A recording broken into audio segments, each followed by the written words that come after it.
क्या आपको पता है कि जो वाटरमेलन होता है वो ऐसा दिखता है, ठीक है, सिंपल सी बात है। बट आप इस पिक को देखो, ये पिक देख के आपको क्या लग रहा है कि ये है क्या, इतना छोटा छोटा वाटरमेलन? तो इसको क्यूकामेलन कहते हैं और इसका जो टेस्ट होता है वो खीरे की तरह होता है, क्यूकम्बर की तरह। आपने इसे पहले नहीं देखा होगा ना, इस यूनिक से प्लांट को। इस प्लांट का साइंटिफिक नेम है मेलोथ्रिया स्काब्रा।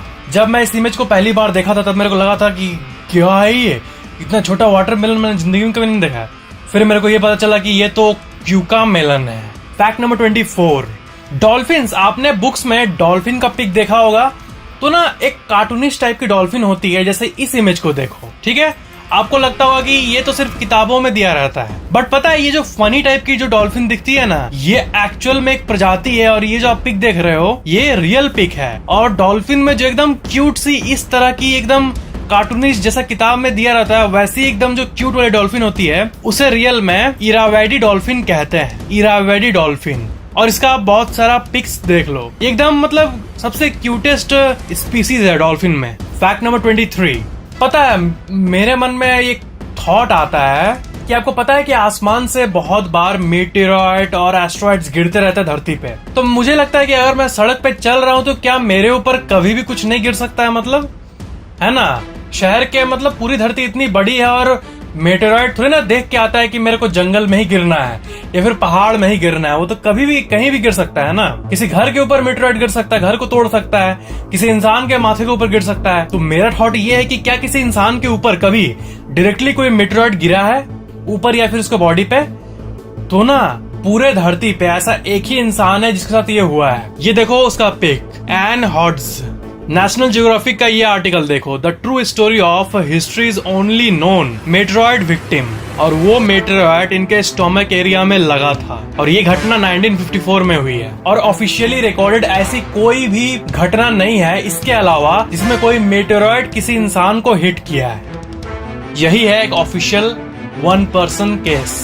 फैक्ट नंबर 22, कैट का जो पाव होता है, ये एरिया कैट का, वो पता है कैसा होता है? वो आपको जानने के लिए कि उसका अंदर क्या क्या होता है, आपको बिना हेयर वाली कैट को देखना होगा उसका अंदर का लुक पाने के लिए। तो ना कैट में एक बिना हेयर की स्पीसीज होती है जिसका नाम है स्फिनिक्स कैट। और ये कैट कुछ ऐसी दिखती है और इसका आप पाव देख सकते हो। इसमें इस कैट का प्रजाति का ना यही खास बात है कि इसमें कोई हेयर नहीं होता है। तो इसका जो ये पाव होता है ना वो भी हेयरलेस होता है। और आप देख सकते हो कि पाव कैसा दिख रहा है। इसको आप फुल स्क्रीन में एक बार डिटेल में देखो, ऐसा होता है कैट का पाव कुछ दिखने में without hair. Fact number 21, Harrison Ford, ये जो है ये ना स्टार वॉर्स सीरीज से लोग इन्हें जानते हैं, ठीक है। तो जो ओरिजिनल स्टार वॉर्स 1977 में बना था ना, उसमें इनको $10,000 का पेमेंट मिला था मूवी के लिए, ठीक है। फिर जब ये स्टार वॉर्स हिट गया ना, फिर इसका एम्पायर पार्ट जब निकला उसके लिए इनको $1,00,000 मिले थे, ठीक है, इतने पैसे। और रिटर्न ऑफ द जेडी जब ये बाद में ये आया तब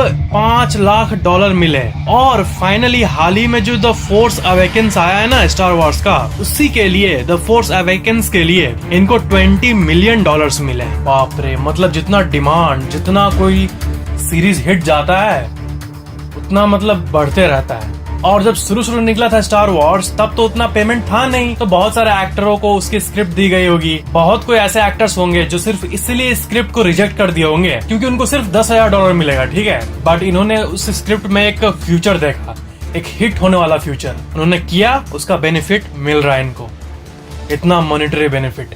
फैक्ट नंबर 20, मैंने आपको एक बार बताया था ना कि जो कॉस्मिक रेज होते हैं जो कि बाहर से आता है स्पेस से, धरती के इलेक्ट्रॉनिक इक्विपमेंट्स के साथ इंटरफेयर करते हैं। तो पता है कि धरती के जो सतह है, धरती का सतह, उसमें आने में तो टाइम लगता है, बट जो एयरप्लेन का सिस्टम होता है ना वो तो आसमान में उड़ता है, वो तो स्पेस के करीब है। तो उसमें उस एयरप्लेन का जो कंट्रोल मैकेनिज्म होता है उसमें कॉस्मिक रेज का ज्यादा ही असर होता है और बहुत सारे मेल फंक्शंस होते हैं। तो कॉस्मिक रेज के चलते जितना सी लेवल पे प्रॉब्लम होता है सॉफ्टवेयर या हार्डवेयर को, उससे 300 गुना ज्यादा एयरक्राफ्ट्स में होता है। फैक्ट नंबर 19, जो अल्जाइमर्स डिजीज होती है ना, ये पता ये बहुत ही एक बोले तो खतरनाक बीमारी नहीं है दिमाग की, एक हॉन्टिंग बीमारी है। आपको मैं एक एग्जांपल दे रहा हूँ, एक रियल केस बता रहा हूँ। एक पेंटर थे और उनका नाम था विलियम अटरमोलन और उन्हें अल्जाइमर डिजीज था। तो वो पेंटर थे,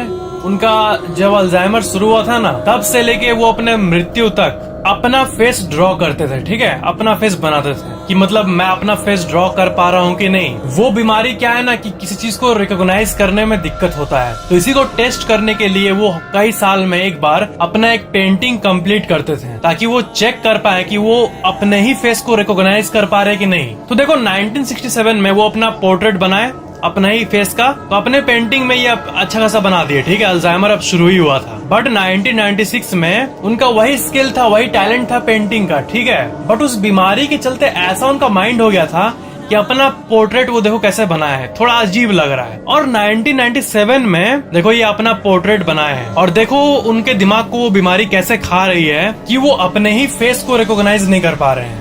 1998 में देखो ये अपने फेस को कैसे बनाए, 1999 में देखो वो कैसे बनाए, और साल 2000 में देखो ये अपने फेस को कैसे ड्रॉ किए हैं। लास्ट दो वाला जो है ना, वो देख के गूज़बम्स आता है, पता है, एकदम हॉन्टिंग है। देखो ना, मतलब अपने फेस को ही वो रिकॉग्नाइज नहीं कर पा रहे हैं। अल्जाइमर डिजीज ऐसा होता है।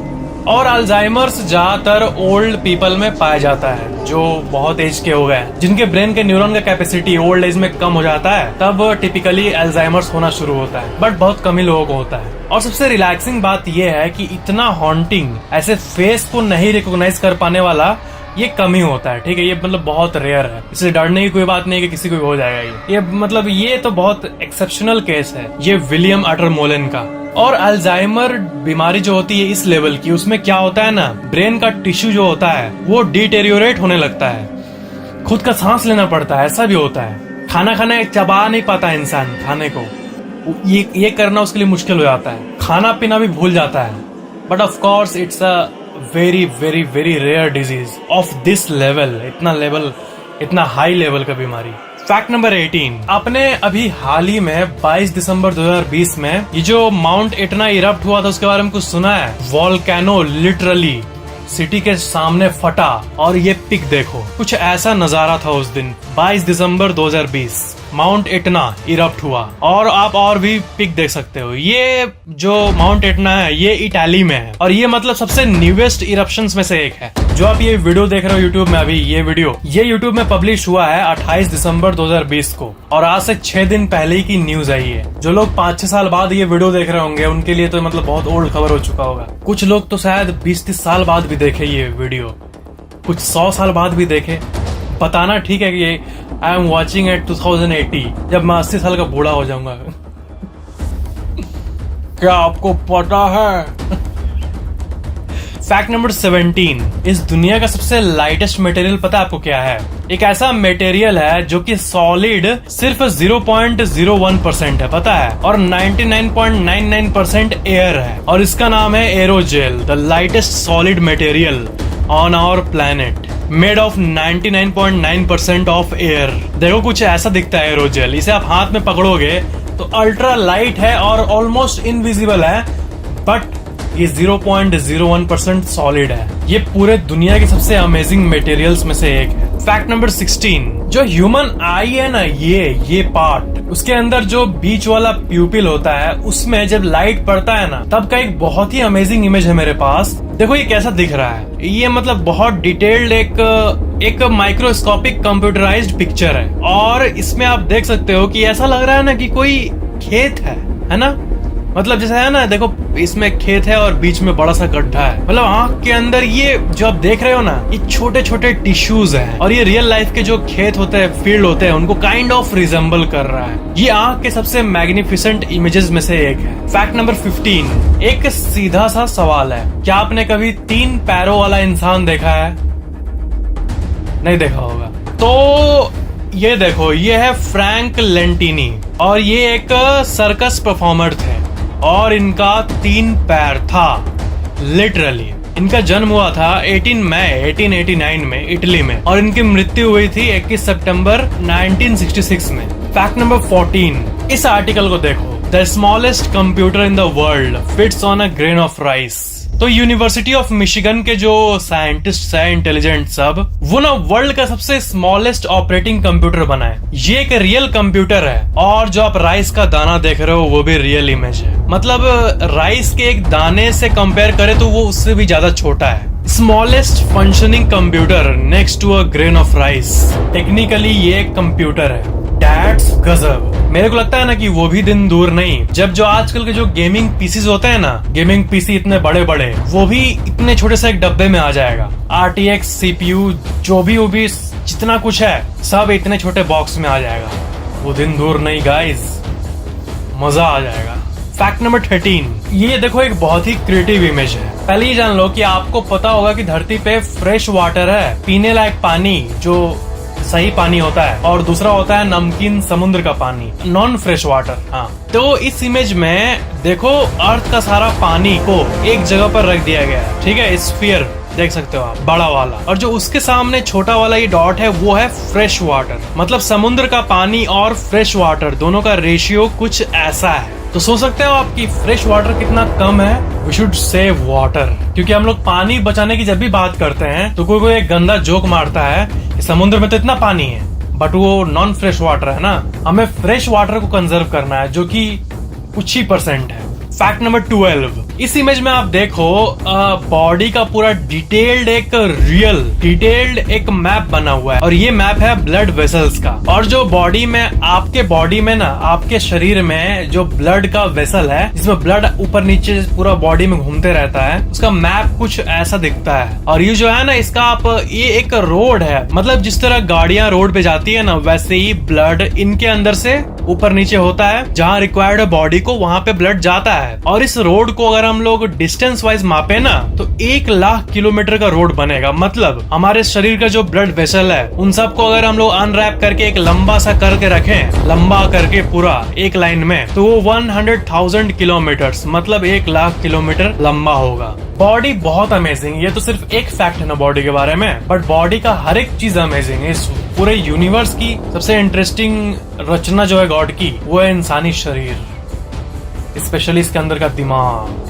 फैक्ट नंबर 11, एक मछली होती है जिसे कहते हैं बेरेले फिश, और ये फर्स्ट 1939 में पाई गई थी। और ये फिश ना बहुत ही यूनिक है। किसी भी फिश का आप अंदर का पार्ट देख सकते हो, नहीं देख सकते हो, ठीक है, कवर रहता है वो, बट ना उसका मुंह जो होता है इस फिश का, वो देखो आप, वो ट्रांसपेरेंट होता है। उसका जो हेड होता है वो ट्रांसपेरेंट होता है, बाकी बॉडी ट्रांसपेरेंट नहीं होता, सिर्फ हेड ट्रांसपेरेंट होता है। इसे स्पूक फिश भी कहते हैं, और ये सी में, समुद्र में बहुत डीप लेवल में पाया जाता है। फैक्ट नंबर 10, एक आर्टिस्ट है, देखो लैन ग्वेन, उनका प्रोफाइल देखो। उनके प्रोफाइल का ये कुछ पिक्स है, ये ऐसे फोटोग्राफी बनाते हैं, और ये वर्ल्ड की सबसे अमेजिंग एडिटिंग्स में से एक है और यूनिक आर्ट वर्क्स में से एक है। इसमें आप देख सकते हो चांद को एक बल्ब बना दिया काइंड ऑफ, क्लाउड को एज अ रोज, हार्ट, और बहुत कुछ। फैक्ट नंबर 9, अब मैं 3 चीजों को कंपेयर करूंगा। देखो, वैक्सीनेशन और ब्लड वर्क जो इंसानों का होता है, सिरिंज, वो कुछ ऐसा होता है, ठीक है,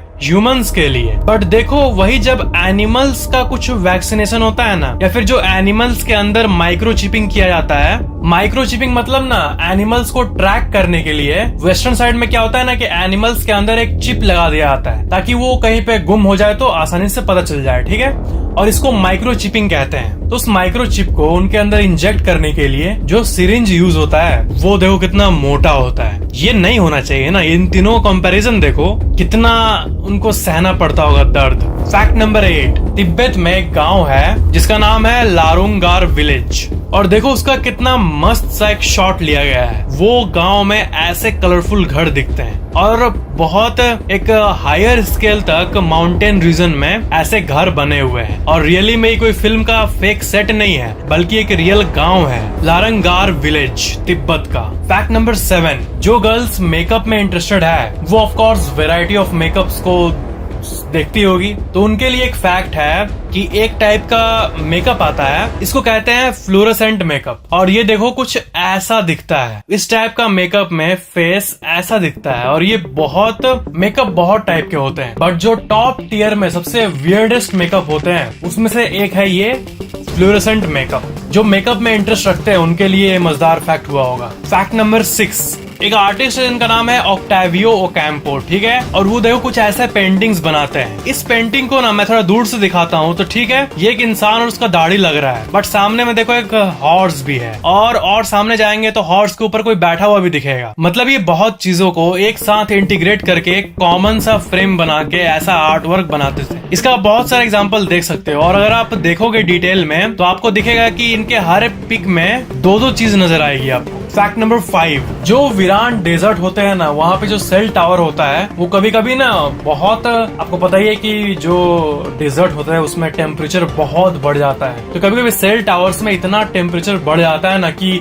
टावर का डिवाइस मैलफंक्शन करने लगता है। तो उसके लिए ये देखो, वहाँ पे जो एक दो पेड़ होते हैं विलेज में, वहाँ पे ऐसे सेल टावर्स को पेड़ों में लगाया जाता है ताकि थोड़ा कूल रहे वहाँ का डिवाइस। तो ये मैं आपको यूनिक सा सेटअप दिखा रहा हूँ जो कि डेजर्ट में एक्सक्लूसिवली यूज किया आता है सेल कंपनीज के तरफ से। फैक्ट नंबर 4, रिसेंटली नासा ने ना अपने इंस्टाग्राम पे एक इमेज डाला था, बहुत ही यूनिक और वैल्यूएबल इमेज है। ये देखो, नासा का one of the most exclusive image, और इसमें आप देख सकते हो कि हिमालय माउंटेन जो है वो स्पेस से कैसा दिखता है। ये है हिमालयन माउंटेन, हिमालय पहाड़ का पूरा ऊपर से व्यू आप देख सकते हो। फैक्ट नंबर 3, एक प्लांट होता है, इसका नाम है ल्यूडिसिया, और ये जो है ना, इसके लीफ पे आप देखो कुछ ऐसा होता है। इसके जो लीफ होते हैं ना वो बहुत ही अमेजिंग होते हैं। ऐसा लगता है कि मतलब लीफ के ऊपर बिजली गिरा है, बिजली कड़क रहा है। इसका सबसे अमेजिंग लीफ पैटर्न होता है जितने भी प्लांट के लीव्स है उनमें से,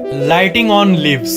फैक्ट नंबर 2, जो गेमिंग में इंटरेस्ट रखते हैं, जो कि गेमिंग पीसी का सोचते हैं, उनके लिए एक अमेजिंग सा पिक दिखाता हूँ। देखो, आजकल ना जो गेमिंग सेटअप होता है लोगों का, उसमें सीपीयू नॉर्मल तरीके से ऐसा रखा रहता है, ठीक है, सीपीयू नीचे कहीं पे। तो ना आजकल क्या होता है कि जो ऐसे ड्रॉर होता है ना, उसी में ऐसे सीपीयू को इंटीग्रेट कर दिया जाता है। आप देख रहे हो आजकल जो पीसी, गेमिंग पीसी है वो ऐसे बनता है, उसी में इंटीग्रेट करके, ताकि लेस स्पेस खाए। ये है gaming PC built into desk. जो अपना गेमिंग पीसी बनाने का सोच रहे होंगे, उनके सेटअप के आइडिया में ये यूज कर सकते हो। फैक्ट नंबर 1, GTA 5 ये दुनिया के सबसे अमेजिंग नहीं बोलूंगा, पता है अमेजिंग तो सबको पता है, it's an amazing game, but कमाने के मामले में भी इसका एक वर्ल्ड रिकॉर्ड है कि जब ये गेम रिलीज हुआ था उसके 3 दिन के अंदर ही, मतलब आज रिलीज हुआ ना, तो कल परसों तरसों तक ये $1 बिलियन कमा चुका था। 7,000 करोड़ रुपए, इतने सेल्स हुए थे। लोग ना पागल थे, लिटरली पागल हो गए थे इस गेम को लेने के लिए, इतना हाइप था इस गेम का। और ऐसा बात नहीं है कि रिलीज होने के बाद साइबरपंक की तरह लोग उसको बैकलैश किया या फिर अच्छा नहीं है, वो उस पे खड़ा भी उतरा, और उस गेम को पूरे वर्ल्ड का जितना गेम है ना, सब में से मास्टरपीस माना जाता है, और रियल मास्टरपीस। इसको बनाने में सिर्फ $265 मिलियन लगे थे, और ये 3 दिन के अंदर $1,000 मिलियन, मतलब $1 बिलियन कमा लिया। बट मैं गेम्स के मामले में ना कुछ अपडेटेड डेटा खोज रहा था जो आज की है। ऐसा कहा जाता है कि साइबरपंक को डेवलप करने में GTA से भी ज्यादा लगा है, तो मुझे पता चला हाँ ये बात सच है गाइज। विकिपीडिया का आप अपडेटेड लिस्ट देख सकते हो। GTA 5 जो है ना वो अब 4th नंबर पे आ चुका है डेवलपमेंट कॉस्ट के मामले में। इसको बनाने में देखो ओरिजिनल कॉस्ट लगा था $265 मिलियन, बट डेवलपमेंट कॉस्ट के मामले में देखो नंबर 1 पे कौन है, साइबरपंक। इसको बनाने में $330 मिलियन लगे थे। बट ऑफ कोर्स हम लोग को पता है कि डेवलपमेंट कॉस्ट ये सब ठीक है, रिकॉर्ड है, बट कोई गेम प्लेयर्स के मन में कितना अपना बैठा पाती है इमेज, रेपुटेशन, वो ना मैटर करता है। तो ऑफ कोर्स मास्टरपीस तो GTA 5 ही है। तो इसमें जो सबसे 3 मेन कैरेक्टर है, ट्रेवर, फ्रैंकलिन और माइकल, ये तीनों के जो वॉइस ओवर आर्टिस्ट है ना, जो वॉइस दिए हैं, उनका फेस पता है इनके कैरेक्टर से मैच करता है लिटरली। इनका आप रियल का फेस देखो, ये है ट्रेवर का वॉइस ओवर देने वाले, ये है फ्रैंकलिन का वॉइस ओवर देने वाले, और ये है माइकल के वॉइस ओवर देने वाले। और ऑफ कोर्स इनका जब भी कोई इंटरव्यू कोई देखता है इंसान, तो उनको लगता है कि ये इतने ठीक ठाक कैसे बोल रहे हैं गेम में, मतलब गेम में तो एकदम पागल जैसा करते हैं। तो लोग ये कहते हैं ना कि